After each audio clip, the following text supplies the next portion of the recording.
¿cómo están? Muy buenas tardes, bienvenidas, bienvenidos a Política en Vivo en Radio Universidad de Chile para este viernes ya 22 de marzo, día de panel. Estamos, por cierto, en la radio con ustedes y ya mañana vamos a estar en el streaming de televisión de nuestro diario electrónico.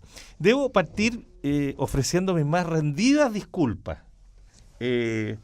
porque en este estudio, mañana los que lo quieran ver lo van a poder ver, solo hay hombres, hasta el camarógrafo es hombre. Y eso es un acto no deseado y imprudente. ¿Qué más podemos decir? Que si en redes sociales nos agarran no nos van a soltar nunca más. Pero efectivamente se produjo por la situación de las agendas de los invitados, de las invitadas, que siempre los hay, como ustedes saben. La circunstancia de que hoy día solo hay seres humanos de varones, filiación masculina. Se los voy a presentar, no, pero son buenos amigos, todos nos conocemos, ya han estado más de alguna vez, algunos varias veces. Vamos a partir por nuestro decano de hoy, abogado, socialista, Roberto Santa Cruz. Roberto, bienvenido. Buenas tardes, Felipe. Ya varios años ya acompañándonos, sí, un buen rato. En los días viernes. Juan Pablo Sangüesa, secretario internacional del Partido Comunes, partido que fusionó al Partido Poder con Izquierda Autónoma, etcétera, recientemente constituido. Bienvenido, ya ha estado con nosotros también en otras oportunidades. Y Fernando Contreras, investigador del Instituto de Estudios de la Sociedad, el IES, que también nos ha acompañado en varias oportunidades. Gracias, Felipe. Bienvenido, Fernando. Trataremos de no desmerecer el programa siendo puros hombres los que hoy día nos reunimos aquí. Oye, Juan Pablo, quisiéramos partir por... tú estabas contándonos recién de que hay un... festival pasado mañana, el domingo. El domingo. Que desde el punto de vista de los artistas que está señalando es estupendo, y desde el punto de vista de el derecho a vivir en paz, que así se llama, que es una canción emblemática de Víctor Jara, sobre Vietnam y de aquellos tiempos, y el napalm y todo lo demás. Además, musicalmente muy notable. Te lo cuento más, que tú eres más joven, para que no. Pero que está llamada por múltiples organizaciones. Cuéntanos un poquitito para invitar a quienes quieran ir, porque es gratis además. Buenísimo, sí, es un evento que está convocado para el domingo 24 de marzo, este domingo, a partir de las 3 de la tarde en el Paseo Bulnes. Convocamos organizaciones políticas del Frente Amplio, de la oposición en general, pero también organizaciones sociales, de derechos humanos. Las mismas bandas han tomado un rol muy activo en la planificación y organización de este evento. Bandas como Villa Cariño, La Moral Distraída, para los más viejos también Inti Illimani, Yapu, Jorge Pavés, va a estar Pancho Villa. ¿Pero qué te has imaginado? Por el recorrido me refiero. Es una virtud la dejé, yo no sé por qué se sienten... No, lo que acabas de hacer es impresentable. Todas las bandas para todo. Todas las bandas para toda la familia. Es un evento familiar cuya convocatoria dice relación con el derecho a vivir en paz, no únicamente por Venezuela, para que desvenezolanicemos la discusión, sino que respecto a toda la crisis que se está viviendo en Latinoamérica en términos generales por el rearmado geopolítico que no muchas veces viene con filiaciones democráticas por detrás. Y creemos que es muy necesario también que el mundo de la cultura, de las artes y la familia sobre todo empiece desde los espacios públicos a interpelar también a los gobiernos, al nuestro propio inclusive, respecto de los distintos amiguismos que de repente se dan con procesos que, insisto, ponen en cuestión una cuestión que es muy valorable hoy día y que ha costado mucho, que es la democracia, y por ahí creemos que debemos revalorizarla, defenderla, desde todas sus aristas, en el Congreso, en las calles, en los parques, en las familias, en las casas. Nos vamos a meter ese tema, volvamos a las 3 de la tarde, Paseo Bulnes. Y banda, Inti Illimani. Y Yapu, Banda Conmoción, va a estar Villa Cariño. Quilapayún, que hizo un recital anoche aquí en la radio. Al parecer también nos confirmó ahora último el Bombo Fica, vamos a tener números ahí de humor. Así que va a estar bien interesante. Son muchas más bandas, estoy nombrando las que... No, está bien, pero es un festival largo, importante. Vayan muy preparados porque el domingo va a ser bastante calor los que vayan para allá. Llevar agua, ponerse bloqueadores y todas esas cosas. Queridos amigos, mira, estamos en un momento... Bueno, Santiago ha estado lleno de presidentes, de foros, etcétera. Ayer funcionó el Foro por la Democracia, hoy día ProSur, mañana el bueno, comienza la visita oficial, más bien esta tarde comienza la visita oficial de Bolsonaro y por lo tanto hay otra serie de actos mañana, pero en fin, ha habido mucho movimiento en torno a eso. Bueno, los que pasaron por el centro durante el día de hoy está espantoso, terrible. Pero, en fin, hoy día terminó lo de Prosur, una cosa que está en su inicio, pero yo quisiera plantearles el punto siguiente a propósito de que lo conversábamos ayer con Yasna también, y el lunes pasado, si no me equivoco, estuvo por acá Tomás Duval, ustedes lo ubican, cientista político, hombre de Renovación Nacional. Y hablamos de lo de Cúcuta y de la particularmente, hablamos largamente de ese tema en el programa de día lunes, y particularmente de la actuación de Sebastián Piñera en Cúcuta. Y Tomás hizo un análisis que a mí me pareció extremadamente lúcido en ese momento respecto de por qué hizo lo que hizo Piñera, teniendo presente que él mismo mantenía reparo respecto de las formas y las intensidades. Pero ¿cuál es el diseño? Y a eso los quiero llevar como tema de conversación, a ver si yo creo que es un tema de fondo. Lo que dice Tomás, y que después lo pone en una columna y que me pareció muy interesante y que creo que es muy pertinente a lo que está pasando acá, es un intento de rescate para la derecha de dos grandes temas que les habían sido esquivos y ausentes. Y en esta reformulación de una derecha capaz de tener futuro y de tener espacio en el largo plazo. Esto desde la mirada de Piñera, de lo que puede significar, y porque es el gran promotor de toda esta cuestión que estamos viendo hoy día, es que ya lo había hecho en su primer gobierno, el tomar los derechos humanos como una causa que también es de la derecha, cierre de Punta Peuco o de Cordillera, de Cordillera. Penal Cordillera, sí. Punta Peuco sigue abierto a pesar de algunas promesas. Cierre de Cordillera, los cómplices pasivos, etcétera. Hay todo un cuento en que pone el tema de derechos humanos como un tema central también de la derecha en el gobierno de Piñera. Y hoy, en esta otra acción, la democracia. La democracia no es un privilegio de otros sectores, sino que la derecha también puede ser defensora, promotora y ser una de sus bases de sustentación la democracia. Y por eso lo de Venezuela y por eso ese liderazgo, dice este análisis de Tomás, que me parece particularmente interesante en términos de ver esta construcción que viene a disputar entonces, en el largo plazo, los campos de la democracia y de los derechos humanos a todos los otros sectores políticos que sentían un cierto privilegio de ventaja en este terreno, que ese es el intento de construcción. Y fíjate que hoy día, en el discurso inaugural de la reunión de Prosur, Piñera lo dice con enorme, muy directo y claramente, dice que las bases de este foro, que no va a tener sede, que no va a tener secretario general, que es como, o sea, de alguna manera revela que todo esto es una cosa que está en construcción y que más bien es un proceso político más que una construcción más formal y estructural. Pero dice, en dos principios se basa él, tres en realidad: democracia, derechos humanos y progreso, que no son ideológicos, dice Piñera, cosa que podríamos discutir, que no son ideológicos, sino que son principios base de todos los sectores. Entonces, a mí me parece que queda tan expuesto un tema que como nunca me da la impresión, y en eso Fernando nos puede ayudar más desde la perspectiva, más desde la centro derecha, para que no te enojes. No, como nunca parece desde la derecha un planteo más estratégico, más de largo plazo, más de fondo ideológico, donde rescata estos dos elementos fundamentales para ser competitivo a largo plazo en las sociedades que vienen. Me parece súper interesante lo que está pasando y le propongo, partimos por ti, Fernando, si te parece, porque a ver si coinciden con este análisis que, reitero, solo lo presento porque en realidad es de Tomás Duval, fundamentalmente.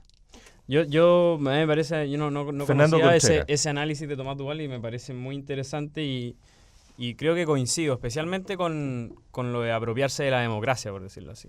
La derecha que no tenía tantas credenciales democráticas hasta hace mucho tiempo, yo creo que hoy día está más amiga de la democracia que muchos sectores de izquierda, en que la izquierda, especialmente con la votación que tuvo Sebastián Piñera, con lo que está pasando no solamente en Latinoamérica, sino que en Estados Unidos y en Europa, con la crisis, como se dice, de la democracia liberal, en que mucha parte de la izquierda liberal está mirando con desdén al votante. La misma idea de facho pobre, yo creo que como que captura muy bien esto, ¿no? Que hay una suerte como de incomprensión por parte especialmente del Frente Amplio. Acá sería interesante lo que iba a decir Juan Pablo, pero eso es lo que creemos también en el IA y lo hemos pensado harto, de que en el fondo pareciera ser que el modelo y todo lo que por tiempo ha representado a la derecha parece que le hacía mucho sentido a lo que se ha denominado las clases medias emergentes, etcétera. Y en ese sentido yo creo que hoy día la derecha está más amiga de o sea, Bolsonaro sacó 55 millones de votos. Nos podrá gustar o no nos podrá gustar, pero hay 55 millones de personas que son personas autónomas que piensan, no son, digamos, reprimidos que están, digamos, aislados de la sociedad y votaron libremente por él. Lo mismo Sebastián Piñera, etcétera. Y eso por un lado. Y lo otro que quería decir, que esta es mi opinión como más reciente, que es que esta suerte de improvisación que se le ha acusado a Sebastián Piñera, al presidente, de ir a Cúcuta y participar ahí, yo tengo la impresión también de que es parte de su personalidad, por un lado, pero además, para usar una terminología de izquierda, yo creo que él también está buscando agudizar las contradicciones, en el siguiente sentido, en el sentido en que hay una cierta urgencia, ya pareciera ser que hay un cierto consenso en que Maduro tiene que irse. Y eso ya la izquierda lo está aceptando.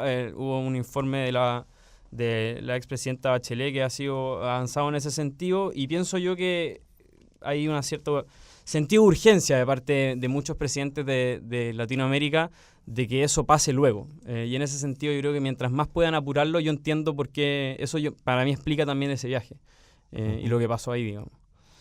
Déjame agregar 2 elementos nomás para seguir en la conversación. Uno, a propósito de lo que tú decías, hay quienes han dicho que la crisis actual revela que se puede llegar a dictadura a través de la democracia, que es una cosa bastante compleja, y citan a Bolsonaro, digamos, como un ejemplo de aquello. E incluso podría otro citar el propio chavismo, digamos, que llega democráticamente al poder, eso no lo discute, y que puede devenir en dictadura. Y tú votas por la antidemocracia a través de la democracia, si uno entendiera que Bolsonaro es antidemocracia. Es para ir agregando elementos a esta conversación. Que es lo que decía Vlado Mirosevic. Por ejemplo. Sí. Por ejemplo, Vlado que dice que es un antidemócrata. Adelante, claramente. Que estoy muy en desacuerdo, pero lo voy a explicar después. Roberto Santa Cruz. Bueno, yo creo que es parte de una construcción de verdad engañosa lo que hace Piñera. Toda vez que pone a la derecha como defensora de los derechos humanos, cuando sabemos la historia que en Chile ha tenido la derecha cómplice de la dictadura chilena. Y además, lo que es peor, en su gobierno está la presidenta Barbara Eisenberger, que se declara feminista, lo cual, me parece un caradurismo gigantesco. Se oponen a la ley de aborto, sin embargo se declaran feministas. Entonces, yo creo que es un poco engañoso el discurso. Por un lado dice que estamos por la libertad y por los derechos humanos, pero queremos revisar las mochilas y tomar detenidos para revisar los documentos a los menores de 14 años. Entonces hay un doble discurso que es bastante engañoso. Nos trae, de alguna manera, querer homogenizar una verdad que no es real en Chile. Y yo creo que tampoco es real en Latinoamérica. No hay que desconocer que Prosur es una organización que está principalmente formada hoy día por presidentes que son de centro derecha o de derecha dura como Bolsonaro. Desde ese punto de vista es una institución completamente ideológica. Y sí, me parece que es inteligente su forma de querer rescatar, como lo decías tú, Felipe, ciertas cosas que son la democracia. Ahora, yo no comprendo una democracia sin libertad. Y no digamos que este gobierno ha sido libertario de algún punto de vista. O sea, restringe libertades personales cada vez que puede. Ha ocupado el Tribunal Constitucional para restringirlo aún. Ellos quieren la libertad solamente económica porque son los dueños del capital. Entonces, desde ese punto de vista es fácil ser libertario, ser liberal en un sentido, pero en otro que tiene que ver con los derechos de las personas no tanto. Entonces, yo creo que ahí estamos un poco engañados. Y tomando un punto de lo que decía Fernando, quisiera decir que, claro, yo sé que la victoria que tuvo Piñera en Chile fue de una mayoría sorprendente, pero es que yo creo que la derecha algo aprendió que la lucha de clase existe, y tomaron conciencia de clase. Y como son conciencia de clase, se dieron cuenta que con el voto podían ganar. Porque si tú comparas la votación que tuvo Piñera en La Pintana, la gente que votó por Piñera en La Pintana y que votó en la elección en La Pintana es mucho menos la que la votó en Las Condes, en Providencia. Por lo tanto, los que escogieron a Piñera son la clase alta. Por lo tanto, tienen conciencia de clase. Eso es lo que ocurrió. Y ese es el rescate nuestro de la izquierda, es volver a preocuparnos todas las capas que son nuestras históricamente. Juan Pablo. Mira, perdona, déjame agregarte un poco, a ver si podemos darle una proyección más allá de los gobiernos, incluso. Está bien la defensa que tú haces de no tragarte pero este rescate de los conceptos que está tratando de hacer la derecha se basa en alguna crisis que vive la izquierda. Y en un momento de alza del mundo derechista, por llamarlo de alguna manera, o mercadista, o no sé, porque hoy día las categorías como que son más complicadas. Pero hay un tiempo que estamos, o un tempo dirían los más estudiosos, que estamos viviendo donde quizás está en disputa también el contenido de la democracia, el contenido del progresismo, y yo creo que ahí ese es el debate que está entrando. Sí, Juan Pablo. Yo comparto absolutamente lo que decís, Felipe, porque primero yo leí lo de Duval, y me parece que Duval le pega un poquito a lo mismo que ha salido diciendo Piñera. O sea, Piñera ha querido acá mostrarse como un estadista, diciendo que esto es desideologizado, objetivo, neutral, cuando el mismo Duval está diciendo, esto es una agenda marcadamente de derecha, y es legítimo, es gobierno, eso no lo puede cuestionar nadie. Yo me imagino que los millones de brasileños que votaron por Bolsonaro no admiran a Pinochet como lo hace Bolsonaro, no avalan el asesinato de concejalas lesbianas, afrodescendientes, como el que está involucrado la familia de Bolsonaro, ni creen tampoco que esta misoginia y LGBTI-fobia que tiene Bolsonaro represente a los brasileños. Sí lo está interpelando por otro lado. A mí me parece que tampoco que los votantes de acá de Piñera estén de acuerdo, por ejemplo, con montaje de la Araucanía, con asesinato a comuneros mapuches o diversas cuestiones más que se le podrían imputar a personeros de este gobierno. Entonces, creo que hay que un poco ir separando aguas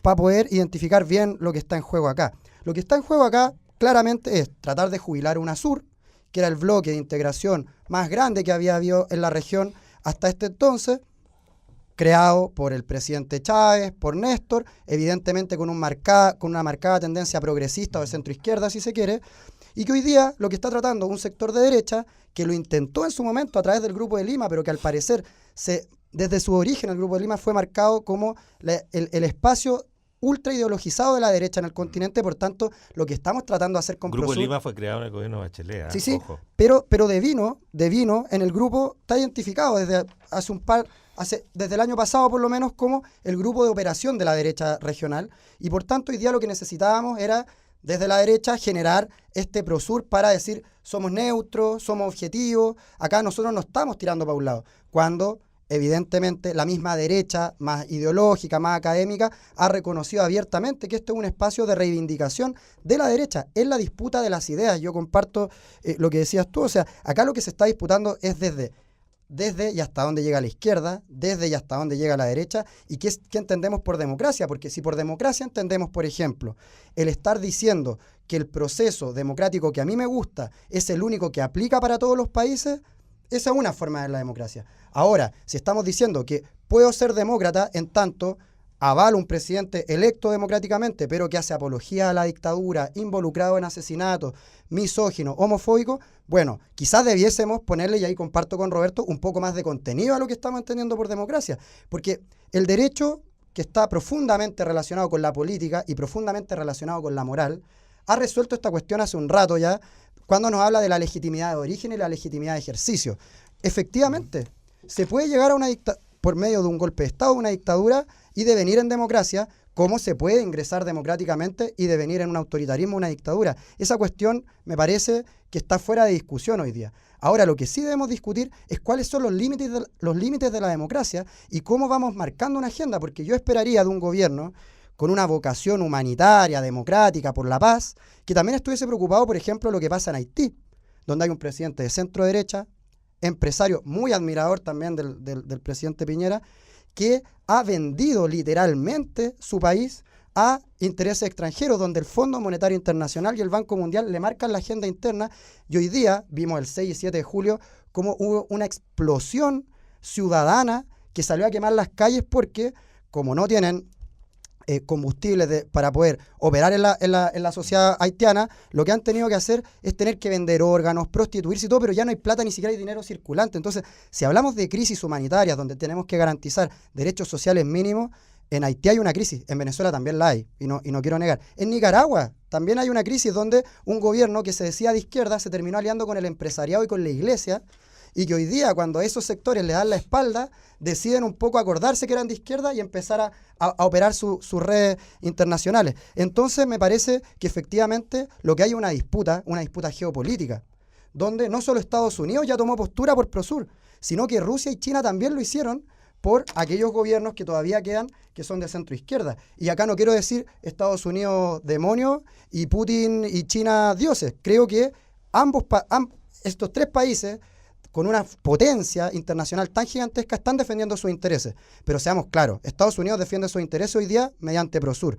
Y Rusia y China los están defendiendo tratando de revivir distintas instancias como el BRICS, como que UNASUR no muera, como dar un respiro último a Venezuela, qué sé yo, pero hay intereses geopolíticos contrapuestos acá, y que quizás son los más fuertes que hemos visto desde el término formal de la Guerra Fría. Y hoy día estamos ante una pelea geopolítica importantísima, donde hay un sector que quiere reafirmar un unilateralismo mundial, que sería el sector que está agrupado por Estados Unidos, en Prosur hoy día también, en Latinoamérica, que buscan reafirmar una hegemonía universal respecto de qué entendemos por democracia, por derechos humanos, por paz, por la economía.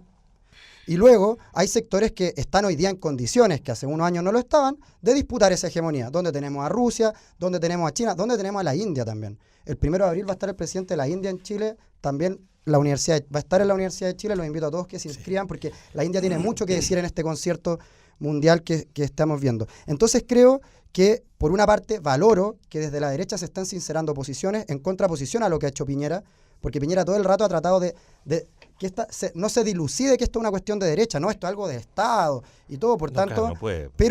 Pero luego tiene por lo menos dos contradicciones, y con esto cierro.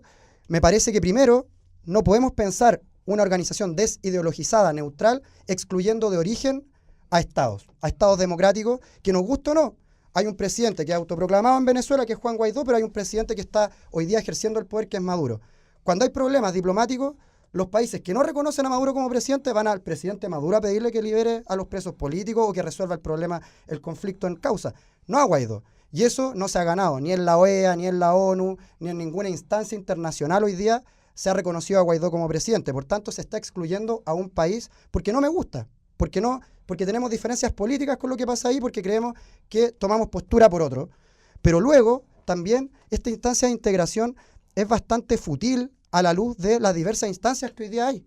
Tenemos Mercosur, tenemos ALADI, tenemos el mismo UNASUR, que no ha dejado de funcionar porque la izquierda lo haya dejado de funcionar. Dejó de funcionar cuando el gobierno de Argentina el año pasado tenía la presidencia pro tempore y no decidió ejercerla únicamente. Ya, vamos a hacer una pausa porque se nos va a pasar muy rápido. Yo los invito a que en el segundo bloque, a ver si logramos esto que ustedes mismos han dicho. ¿Cuáles son los límites de este cuento? Más que darle si Prosur no, yo creo, todos creemos que Prosur va a ser más bien, a lo mejor prospera, pero no está ahí, a mi juicio, el punto de este debate, si les parece. Y es, ¿dónde están esos límites? ¿Cuáles son? Porque uno dice Estados Unidos por una parte, Rusia por otro, China. ¿Cuál de los tres sería ejemplo democrático? ¿Qué en esta disputa geopolítica? Ninguno. La democracia está por reconstruirse. Yo creo que aquí nos pone esta situación de hoy en la necesidad de pensarlo desde ahí y cómo es esa discusión. Hagamos una pausa y retomamos en Política en Vivo.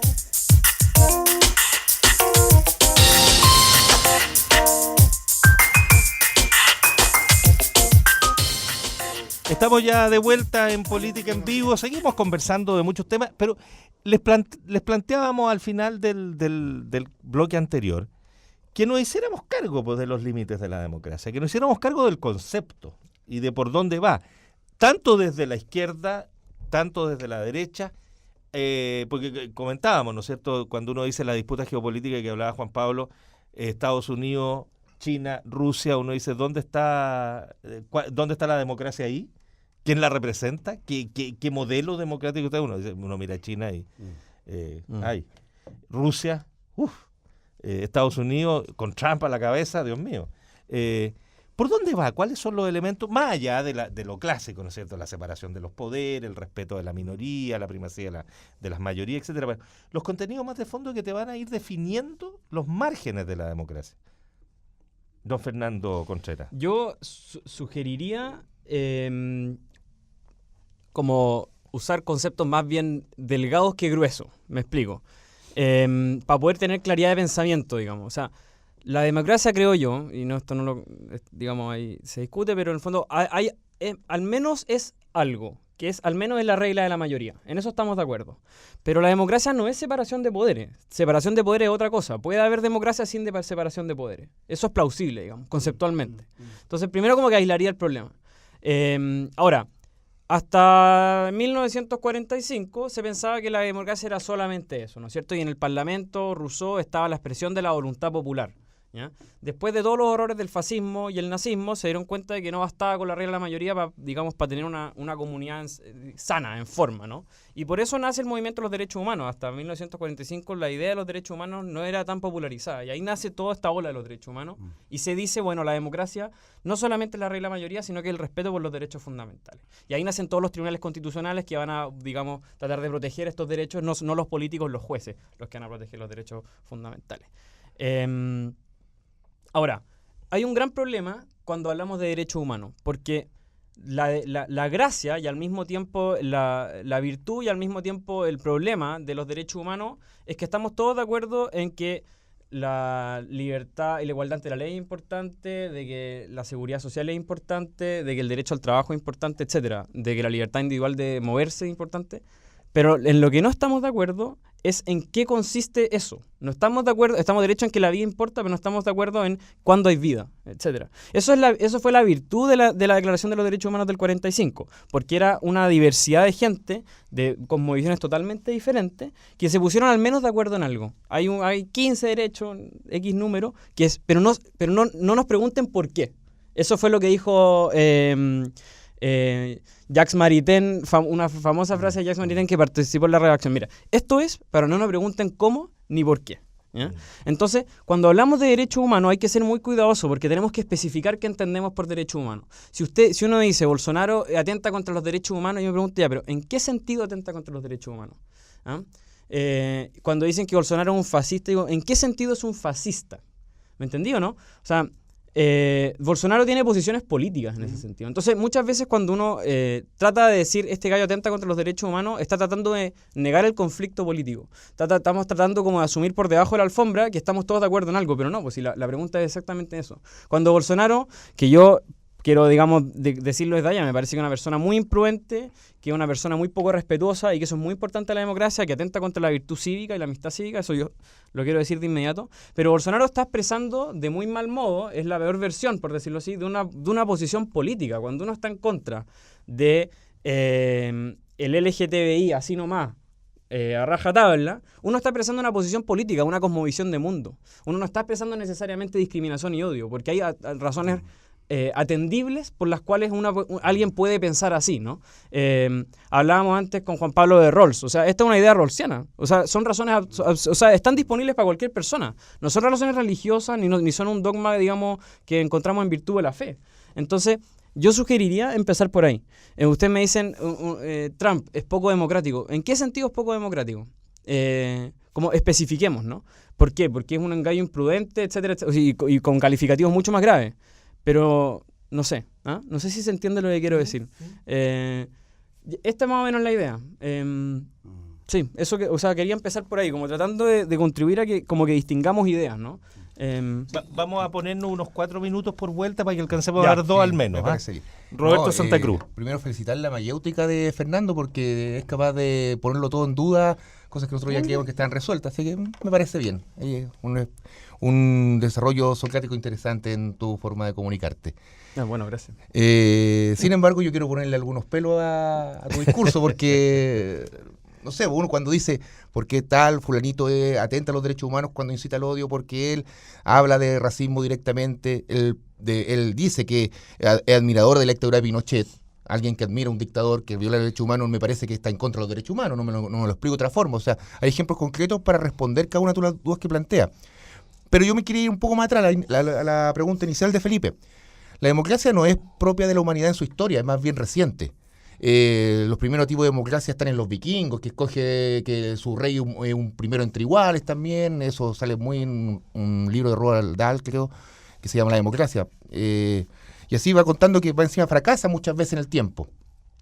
El problema de la democracia hoy día, yo creo, ¿por qué no incluir la división de poderes? Yo creo porque ahí nosotros cuando hablamos de democracia tendemos a hablar de república democrática. Nosotros tal vez hacemos similares los conceptos de república y democracia naturalmente. Porque, eso es un buen punto. Sí. O sea, pero hay que ponerlo arriba de la mesa, digamos. Sí, me parece bien. Pero claro, cuando yo hablo de democracia también, tácitamente, no me doy cuenta, hablo también de república democrática. Pero es un error que está bien decirlo. Bueno, volviendo a lo que yo quiero plantear con esto, es que son los actores políticos los que perjudican la democracia. Porque hubo un símil que hice la última vez antes de salir de vacaciones, la vez pasada, que fue justo el día en que estaba lo de Cúcuta. La razón por la que llega Chávez al poder en Venezuela es la misma razón, desde mi punto de vista, por la que llega Bolsonaro en Brasil. La corrupción. La corrupción de una clase política que no sirve para nada, lo cual permite populismos, sean de izquierda o de derecha, que la gente en un estado de necesidad de tener una solución concreta a sus problemas de hambre, a sus problemas de delincuencia, a ver que quienes los lideran en realidad se están enriqueciendo con el trabajo de toda una nación o toda una patria, optan por estas opciones que en el fondo prometen cosas que parece que fueran fáciles de hacer, pero ningún cambio social en ningún país es tan rápido como lo promete ni Bolsonaro y como lo debe haber prometido Chávez en su momento, independiente que todas vertientes distintas, ideologías diferentes. Pero yo creo que las razones y el problema de la democracia es la clase política que tenemos en Latinoamérica. Es una clase política que no ha madurado completamente, que hace muy pocas décadas salió de un registro importante de dictaduras. Después volvieron las democracias. Se empezó a izquierdizar con el socialismo del siglo XXI y algunos más moderados como eran los gobiernos de Bachelet. O Lago, incluso podríamos meterlo ahí como centro-izquierda, en Chile, para volver a la patria. Luego empiezan a surgir estos nuevos populismos y además todas estas convenciones, este museo que tenemos de instituciones latinoamericanas desde UNASUR para atrás, son museos, pues. Surgen un día porque un grupo más bien político de la región lo quiere hacer como quieren hacer Prosur ahora y después se acaban cuando cambian las tendencias de los propios países. Eso es lo que ocurre. Y esto afecta completamente al continente, y por eso digo que es un continente inmaduro, porque a diferencia del continente europeo, que sí logra tener una moneda única, sí logra defender derechos humanos, sí tiene un parlamento unido, acá es un poco saludarse y hacerse cariño después en lo económico, pues. Es como una teoría que planteó Piñera en su momento, en su primer gobierno, que trajo consecuencias importantes para el mar chileno en relación con Perú, es que nosotros manteníamos relaciones diplomáticas comerciales independientemente de que tuviéramos conflictos territoriales. O sea, el nacionalismo de Piñera es para un lado y para el otro. O sea, es para cuando hay que defender los intereses comerciales, da lo mismo. Los intereses comerciales son globales, no son de la patria, no son de la nación, pero el territorio sí, pero lo perdimos y mantuvimos relaciones con Perú todo el tiempo que estábamos en el juicio de La Haya. ¿Por qué me fui para allá de nuevo? Porque, insisto, la clase política de Latinoamérica no está suficientemente madura. Me saco el sombrero tal vez con lo uruguayo y sería. Pucha, duro tu... está radicado en la incapacidad de los políticos más que en una vacío conceptual. Yo creo que en Latinoamérica es un poco así hoy día. Juan Pablo... Perdón, una sola cosa para cerrar la idea, con ejemplos concretos. Hubo un golpe de Estado blanco en Paraguay y sacaron a Lugo. Hubo un golpe de Estado blanco en Honduras y nadie dijo nada. En Nicaragua yo creo que está en una peor situación que Venezuela en términos de violación de derechos humanos y nadie dice nada. Sí. Juan Pablo Sangüesa. Mira, yo primero sobre lo de Bolsonaro, creo que no ha sido solamente enunciativa la violación a los derechos humanos que él hace o cómo abraza regímenes dictatoriales o cómo se burla inclusive comparando con perros a las familias que persiguen la verdad y la justicia en Brasil, sino que, por ejemplo, las mismas políticas LGBTI fóbicas que él implantó desde el día 1 en su gobierno y la misma retórica tuvieron un efecto concreto, que el diputado Jan Willis de Brasil, sin anunciar el lugar geográfico del mundo en el que estaba, dice que va a renunciar a su escaño porque le da miedo volver a su país porque lo pueden matar por ser homosexual y por ser un referente del mundo LGBTI en el Congreso. Es una cuestión que a mí me parece que es súper concreta. Está dejando no solo sin representación a una cantidad considerable de ciudadanos y ciudadanas que votaron por él para que lo representara en el Congreso, sino que está generando un miedo que tiene repercusiones en la vida diaria, en la vida material, en lo simbólico, por cierto, pero sobre todo en el quehacer cotidiano de un país. Entonces me parece que no es solamente que Bolsonaro haya que separar el Bolsonaro que habla del Bolsonaro que hace, sino que el decir cuando uno es presidente son acciones. Y en este sentido se traducen en una política del odio, en una política del miedo, que todos sabemos que está muy relacionada con el fascismo y todos sabemos que eso siempre termina perjudicando a las grandes mayorías, sean de izquierda o de derecha, eso es indistinto porque terminan perjudicados el pueblo. Ahora, respecto a lo de la democracia, yo creo, no sabría a quién endosarle la culpa por lo que estamos viviendo. Creo que responde también a que la política es un ejercicio constante. Yo no puedo decir que hoy día se hace política como se hacía en el ágora griega hace siglos atrás, ni que vamos a estar con túnicas pontificando en la plaza de armas para que se expresen las grandes mayorías. Eso no va a pasar hoy día y sería un absurdo plantearlo, me parece, en cualquier espacio. Ahora sí, creo que como la política es un ejercicio que se va ejerciendo diariamente, se va ejerciendo temporalmente, históricamente, la democracia también es un ejercicio contingente y que se va reformulando. Me parece que no podemos, por ejemplo, culpar a Bernardo Higgins porque no llamaba a elecciones populares hace un par de siglos, porque en ese tiempo era impensado que se ejerciera la soberanía de esa manera. Así como tampoco podemos culpar a la democracia liberal de todos nuestros males, una democracia que prefiere entenderse con individuos antes que con la colectividad, una democracia que no ha sido capaz de procesar las demandas ciudadanas, que no ha sabido entender cuando salen millones a las calles, ¿qué hago con esto? Y reprimen en nombre de la democracia, se mata en nombre de la democracia, pero eso no es culpa de la democracia, no es culpa necesariamente de políticos en particular, sino que me parece que es culpa de la incapacidad que hemos tenido para recomponer el contrato social. Si de eso se trata esta cuestión. O sea, seguimos evocando a Rousseau, seguimos evocando a Montesquieu siglos después, y vamos a decir que la sociedad es la misma de Montesquieu, la misma de Rousseau. Los mismos tres poderes del Estado, por ejemplo, hoy día se mantienen intactos. Los medios de comunicación no son un poder del Estado más hoy día. No generan hegemonía, no conducen cultural, intelectual, moralmente la sociedad. Y me parece que ahí hay una discusión que no hemos dado ni desde la izquierda ni de la derecha, sino que ahí yo comparto un poco con Roberto. Hemos sido quienes hoy día estamos metidos en la política, quienes hemos dejado que nos pase por el lado de la discusión y preferimos cuando estamos arriba echarle la culpa a los que están abajo y después cuando estamos abajo echarle la culpa a los que están arriba. Pero no hemos sido capaces de abordar esta cuestión seriamente. Hoy día a mí me parece, y a riesgo de ser muy ambicioso, necesitamos un nuevo Montesquieu, necesitamos un nuevo Rousseau, que nos diga cuál es el contrato social de este tiempo, porque es muy distinto al que vivíamos anteriormente. Y ahí efectivamente empiezan a emerger populismos por izquierda y por derecha. Si lo que está pasando en Chile, aunque los chilenos seamos el enemigo que nadie quiere hablar en el barrio, porque en verdad Chile en materia internacional ha sido un fiasco, solamente nos hemos remitido a generar contratos comerciales, pero no a meternos en la disputa geopolítica en serio, en entender las correlaciones de fuerza.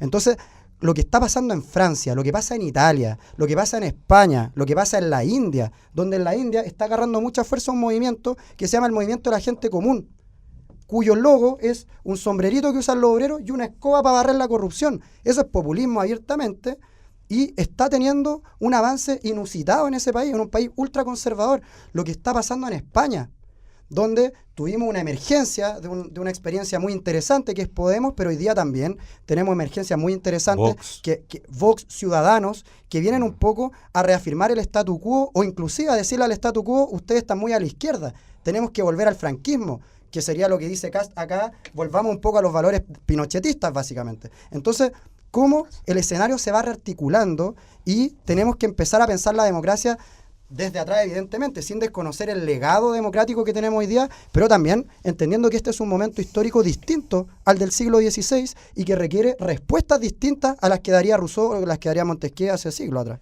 Ninguno de nosotros se parece a Rousseau ni menos a Montesquieu, que era bastante feo, por lo menos. Pero, a ver, pues hagan el intento de poner algunos elementos que uno diría... ¿Cuáles son los cimientos posibles de una democracia para este siglo? Para lo que está ocurriendo, para este mundo completamente distinto que se nos viene encima. Y que en eso también, en el discurso de esta mañana de Piñera, tiene razón cuando dice una cosa. Tenemos que hacernos cargo de una nueva revolución, la 4.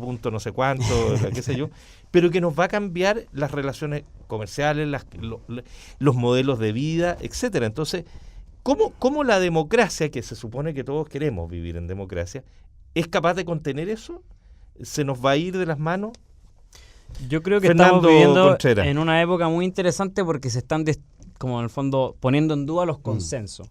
¿No es cierto? Después de la Guerra Fría hubo un cierto consenso en que el liberalismo en términos muy generales, hay liberalismo progresista, yo creo que el Frente Amplio y hartos sectores de la concentración son profundamente liberales, mucho más que gente de derecha, digamos. de que en el fondo, bueno, la historia no se acabó.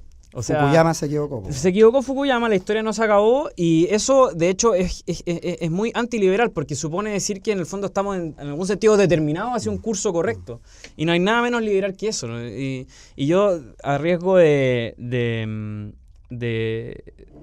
equivocarme y parecer iluminado, yo sugeriría mirar un autor que podría iluminarnos más que Tocqueville, o sea, más que Montesquieu y Rousseau, que es... frente al micrófono, esta parte te la escuchan bien. Que es Alexis de Tocqueville. Alexis de Tocqueville es un autor que observó la democracia moderna en Estados Unidos. Él fue en 1831 a hacer un viaje y es uno de los autores más lucios que ha mejor podido observar este fenómeno, y esto, digamos, es transversalmente observado, ¿no es cierto?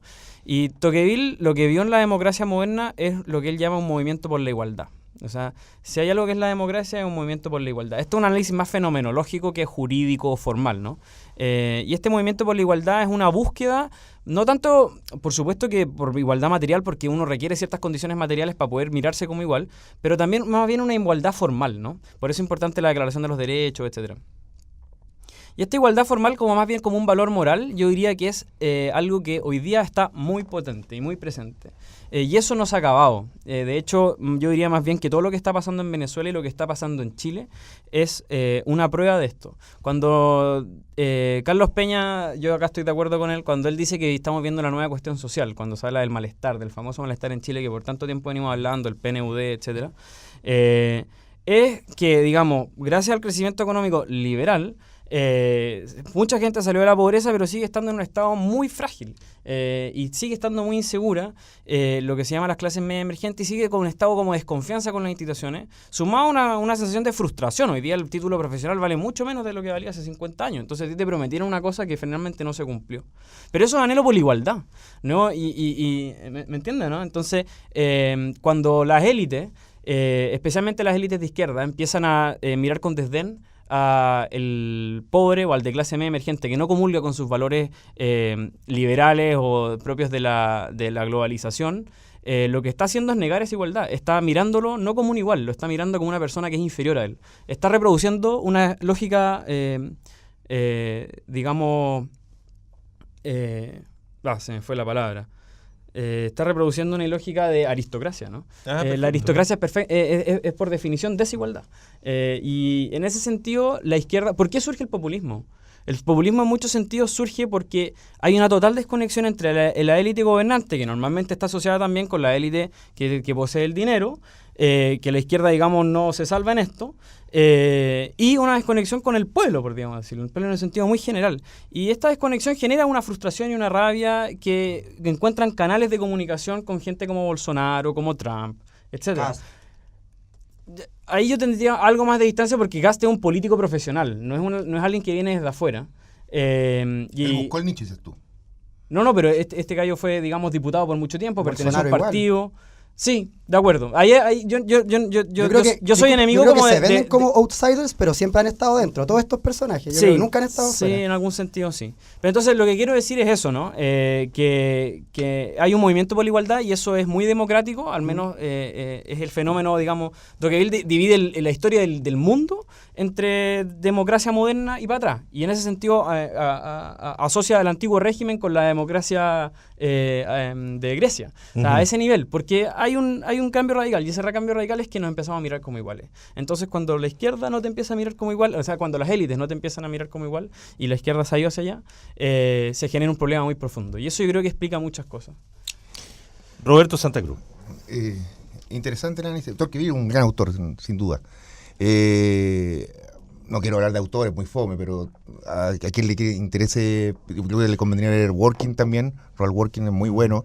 Yo creo que por ahí también hay algunas pistas, pero no quiero hacer cátedra acá. Quiero de verdad hacer el juego que nos planteó Felipe, que es cuáles serían los límites que son los ingredientes de la democracia. O sea, yo creo que hoy día cuando la gente siente que la están vulnerando sus derechos porque porque la tienda comercial no le pagó la garantía o no le está devolviendo su producto, está ejerciendo un derecho ciudadano o un derecho consumidor, pero eso no lo vincula a la democracia. No saben que las instituciones democráticas pueden protegerlo. Entonces tal vez tendríamos que generar una democracia que fuera, como bien dices tú, más moderna, que permitiera a los ciudadanos sentir que votar es tan válido como contratar un seguro de accidente. O sea, si yo voto, ejerzo mi derecho a voto, porque el voto es voluntario hoy día, cosa que yo lo encuentro una estupidez, pero bueno, esa batalla ya la perdimos. ¿Cómo convenzo yo a la persona que al votar por cualquiera de sus acciones, eso le va a servir, le va a ser útil? Porque parece que la democracia hubiera perdido utilidad, pues. Ese yo creo que es parte del problema. Entonces, ¿cómo hacemos que, ¿sabes que la democracia es útil? Porque yo voté por estos gallos, porque estos gallos, pues van a reclamar cuando Carabineros me monte unas pruebas falsas para perseguir un mapuche, pues. ¿Están funcionando las constituciones? Parece que sí. Parece, ahora recién. Estamos logrando que Fuente Alba le hayan puesto medidas precautorias, algún tipo de sentencia que evite que siga gastando la plata. Nuestra democracia está fallando en eso, pues. O sea, cada cual hace lo que quiere. Hoy día le pusieron. Hoy día. Vos estás atrasado con la noticia. La jueza Rutherford a la mujer le incautó 3 departamentos. Claro, pero sin embargo. Bien, qué bueno, pero recién ahora. Entonces, cuando digo, ¿cómo yo le digo, ¿sabes que vote por Pedrito, por Juanito, por Miguelito? Porque él se va a preocupar que los poderosos no roben y para que usted tenga por lo menos condiciones básicas de trabajo digno. Que no lo echen, que no precaricen su trabajo, no sé, pues asegurarle una calidad de vida. Porque cuando yo digo, pero al abuelito que tiene una pensión de 200 lucas es poco, me dicen, no, pero es que es asistencialismo y es perverso porque esa persona no va a progresar, porque va a acostumbrar que todos se lo regalen. Que es el discurso liberal hoy día de la derecha. O sea, yo soy libertario, no liberal. Por lo tanto, ¿cómo le metemos ingrediente acá a la democracia que le permitan hacer justicia? Y concuerdo que igualdad, libertad, son dos valores que la gente los contrapone generalmente, yo creo que se cruzan, y para eso sí hay un libro muy interesante y bien fácil, que son una trilogía en realidad, que son los libros de Agustín Esquela, que son... Esquella, no le diga Esquela, porque lo confundí con el diputado, dices tú. No, Esquella el apellido, Esquela. Agustín Esquella, el profesor de Derecho. Gran autor, y estos libros están hechos para que lo entienda cualquier persona. El primero se llama Igualdad, el segundo Libertad y el tercero Fraternidad. Y en la fraternidad él concluye algo que es interesante, por eso lo cito acá, que en el fondo que uno y otro de estos dos principios se tienen que cruzar para generar mayor democracia, y es la única salida. Él hace un análisis un poco agorero de lo que es la clase política y la democracia actualmente en sus últimos textos, pero también da luces de esperanza que si las nuevas generaciones son mejor educadas en valores democráticos, si se la pega en los colegios públicos y privados, de educar en libertad, de que exista tolerancia, de que respetemos que la mayoría respete también a las minorías, se puede avanzar. Yo creo que ese podría ser mi aporte, no molesto más porque nos queda poco tiempo. Juan Pablo Sangüesa. Bueno, sí, yo creo, principalmente retomando un poco lo de Tocqueville, muy académico, me parece que yo comparto que la democracia efectivamente con Tocqueville es la búsqueda de la igualdad. Hay un chileno, Fernando López, recomiendo el libro, se llama La democracia en crisis, de Marx a Tocqueville, y toca este tema muy en extenso y muy bueno. Ahora, volviendo a lo nuestro, me parece que hoy día es innegable que hay unas élites, yo ahí me distingo de Fernando, no le endosaría a la izquierda esto del facho pobre, porque recordemos cuando salió Bachelet en su segundo periodo, la derecha fue bastante dura con el pueblo, un pueblo tonto, que no se acordaba que Bachelet era la culpable de que el mar se saliese y asesinase gente. Por tanto, creo que es una cuestión que dice más relación con las élites que con las categorías políticas. Creo que también hay una élite que hoy día recibe de golpe esta conexión ciudadana cuando veíamos a Cecilia Pérez y a Sebastián Piñera despreciando absolutamente el 7 de marzo, lo que iba a pasar el 8, y cuando salieron millones de personas, al otro día se dieron vuelta la chaqueta, y ahora era un gobierno feminista, y les faltó estar semidesnudos marchando en la calle. Entonces, era una cuestión de locos, No, por suerte no tuvimos que ver eso, pero pudo haber pasado. Quizás para el próximo año vamos a verlo. Entonces, me parece que lo que hay es una élite política, ideológica, económica inclusive, que no tiene una conexión con el resto de la gente.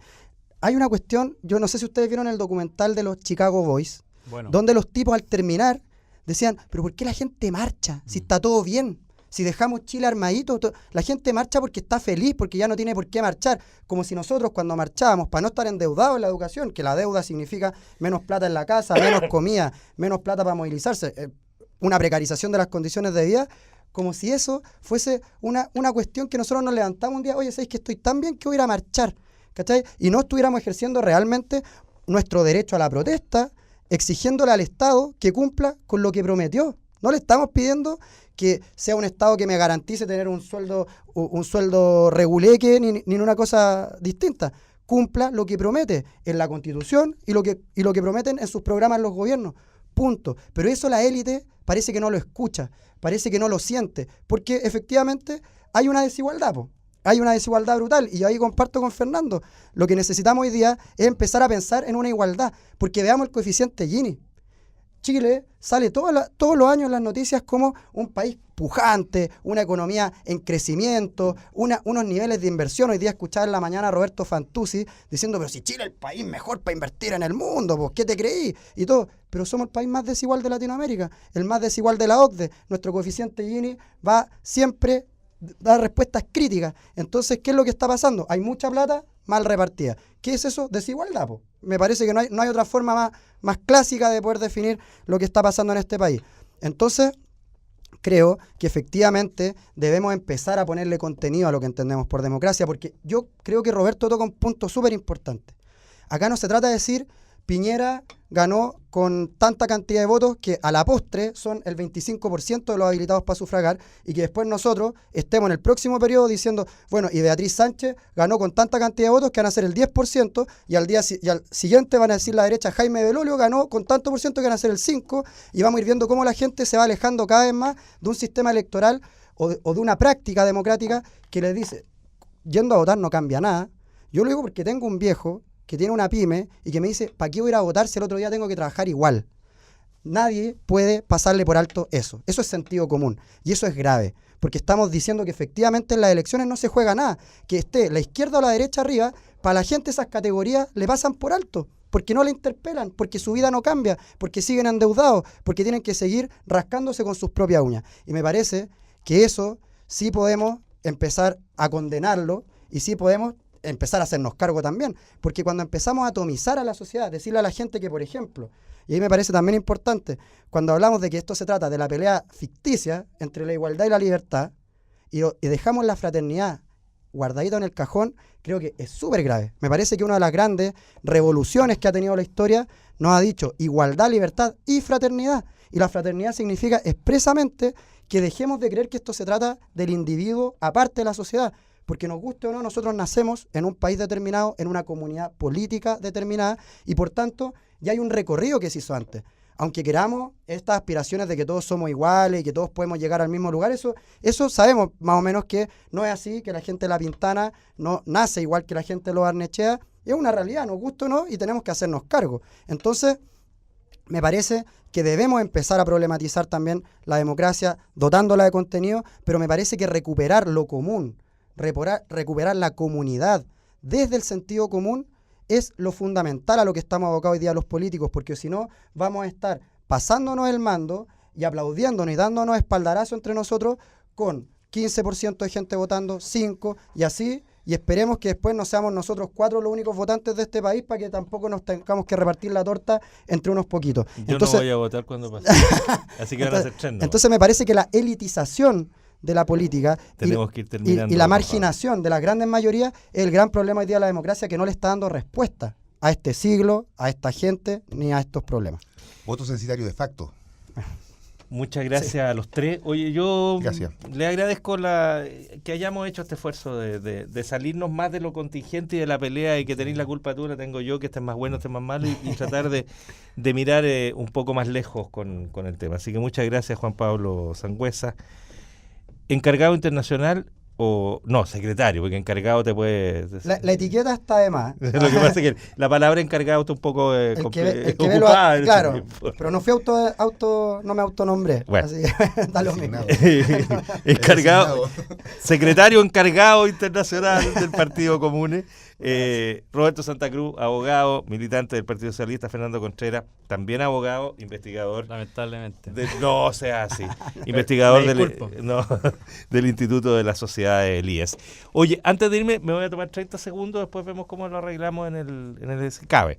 Es que no puedo, por historia, por años y por muchas cosas más, dejar de recordar que recién ayer el juez Carroza dictó sentencia en el caso de Carmen Gloria Quintana y Rodrigo Rojas de Negri, asesinados hace 34 años. 34 años. Una parte muy importante de nuestra población no había nacido aún cuando eso ocurrió. Y como todos sabemos, Rojas de Negri murió. Carmen Gloria Quintana, el ejemplo más vivo de la brutalidad de la violación a los derechos humanos en nuestro país.